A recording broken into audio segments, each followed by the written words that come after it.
চিতলমারীতে দোকান দখল বিরোধে ডাকাতি মামলা, নিরীহ পরিবারকে হয়রানির অভিযোগ। আল হাফিজ বাগেরহাট প্রতিনিধি। বাগেরহাটের চিতলমারীতে দোকানঘর দখলকে কেন্দ্র করে এক অসহায় পরিবারের সদস্যদের বিরুদ্ধে ডাকাতিসহ বিভিন্ন ধারায় মামলা দায়েরের অভিযোগ উঠেছে। ভুক্তভোগী পরিবারের দাবি, দোকান দখলের উদ্দেশ্যে পরিকল্পিতভাবে তাদের বিরুদ্ধে মিথ্যা ও হয়রানিমূলক মামলা করা হয়েছে। উপজেলার হিজলা গ্রামের হিজলা বাজার এলাকার বাসিন্দা মৃত মোহাম্মদ নুরুল ইসলাম খানের স্ত্রী সালমা বেগম অভিযোগ করে বলেন, তার স্বামী মারা যাওয়ার পর তিনি দুই যমজ শিশু সন্তান হাসান ও হোসাইন এবং দুই মেয়েকে নিয়ে অসহায় হয়ে পড়েছেন। দীর্ঘদিন ধরে তাদের পরিবারের দখলে থাকা বসতভিটা সংলগ্ন জমিতে থাকা দোকানঘর দখলের চেষ্টা করছেন একই এলাকার কাজী আইনুল হক। সালমা বেগম জানান, হিজলা মৌজার বিআরএস খতিয়ান নং ৬৫০-এর ২৮২৫ দাগের ২২ শতক জমি তার শ্বশুর আব্দুল হাই খানের নামে রেকর্ডভুক্ত।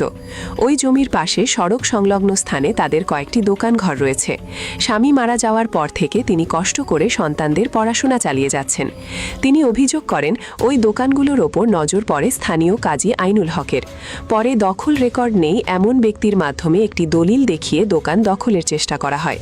বিষয়টি নিয়ে একাধিকবার সালিশ বৈঠক হলেও সমাধান হয়নি। ভুক্তভোগীর দাবি, এরই ধারাবাহিকতায় গত ৯ ফেব্রুয়ারি ২০২৬ তারিখে বাগেরহাট জুডিশিয়াল ম্যাজিস্ট্রেট আদালতে ডাকাতিসহ বিভিন্ন অভিযোগে একটি মামলা দায়ের করা হয়।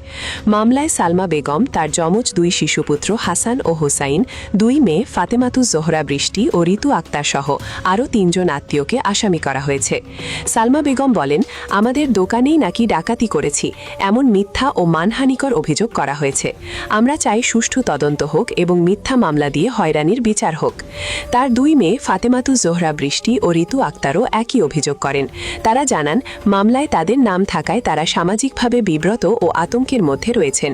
দুই শিশু সন্তান হাসান ও হোসাইন বলেন, এ ঘটনায় তারা ভীত সন্ত্রস্ত হয়ে পড়েছে। এ বিষয়ে মামলার বাদী কাজী আইনুল হকের বক্তব্য জানতে চেষ্টা করা হলেও তাকে পাওয়া যায়নি। মামলার তদন্ত কর্মকর্তা চিতলমারী থানার এসআই এএসএম শাকিল নিয়াজ বলেন, ডাকাতির কোনো ঘটনা ঘটেনি। বিষয়টি নিরপেক্ষভাবে তদন্ত করে আদালতে প্রতিবেদন দাখিল করা হবে।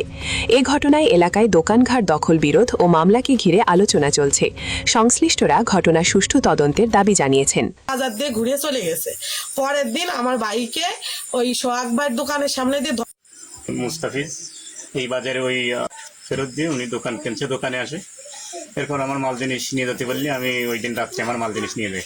আমার মাল জিনিস নিয়ে যাওয়ার পরে এরা আমার যখন শেষ হয়েছে তখন যাই আমার মাল জিনিস নেওয়ার সাথে সাথে দরজা খোলা রয়েছে অবস্থায় ওরা যে দোকান, ওরা বলতে আমার দোকানে গার্মেন্টসের ব্যবসা করতাম, ওই মাল জিনিস আমার মাল জিনিস কেউ নেয় নাই। কোনো ধরনের হুমকি দামকি জোর ওই দুই পক্ষের কেউ কিছু করে নাই। আমার মতো করে আমার মাল নিয়ে যাওয়ার পরে যখন আমার কমপ্লিট হয়েছে ওরা যে ওই ঘরে উঠছে।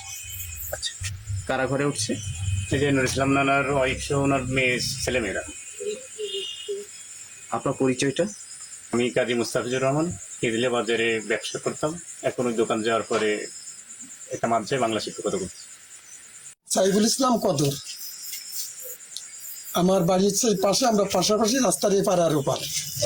যারা বিক্রি করছে তারাও আমার মাতুল বংশ, আর এদের ভোগ দখলে এরাও আমার মাতুল বংশ।